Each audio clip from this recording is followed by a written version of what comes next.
And out from this bar comes stumbling this drunken man, and I just smell beer wafting. And he's saying, give me some of that.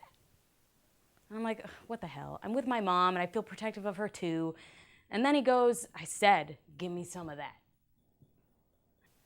And this time he reaches for my scarf, but he grabs my hair. And that's when I flipped out. And I turned around, and as loud as I possibly could, I said, back the fuck off. And everybody on the street stopped and looked, but it worked. And my mom didn't speak to me for the rest of the night because she was so mad that I cursed so loudly in front of so many people. And it didn't matter who I was talking to. She was just angry that I spoke to somebody like that. And she said, why couldn't you just stay quiet and walk faster? Because that's exactly what she does. She just stays quiet and doesn't say anything. And my uncle was always known as very mano larga, long-handed, because there was always women walking around. It was always, hi, hello, swat on the butt. My incident occurred with him when I was 12. At least in my head, I was 12. And I was staying there. I was staying the night, and I got up in the middle of the night to go to the bathroom. And he was awake watching television. And on my way back, he stood up, he said something funny, and then he he hugged me from behind, put his hands on my waist, and then proceeded to begin to put his hands up my blouse. And right away, I was like, Tio, what? Oh my God, what just happened? My whole world kind of collided. I woke up the next morning with that thought still. And I'm kind of shaking telling you this because I don't think the impact of that moment ever really goes away.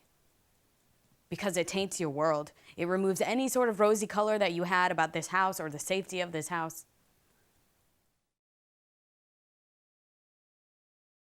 Like, for example, at parties, it's common to just drink and approach someone and start dancing with them.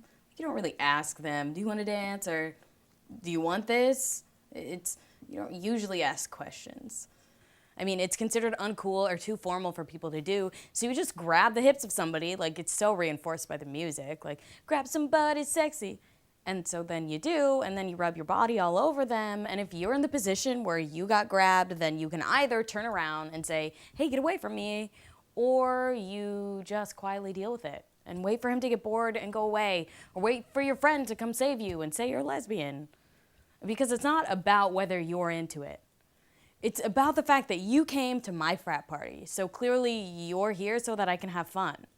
That's why I let you into my house. That's why I gave you alcohol. You're here for my pleasure. All of you are objects here for my pleasure, because this is a party, and that's what parties are for.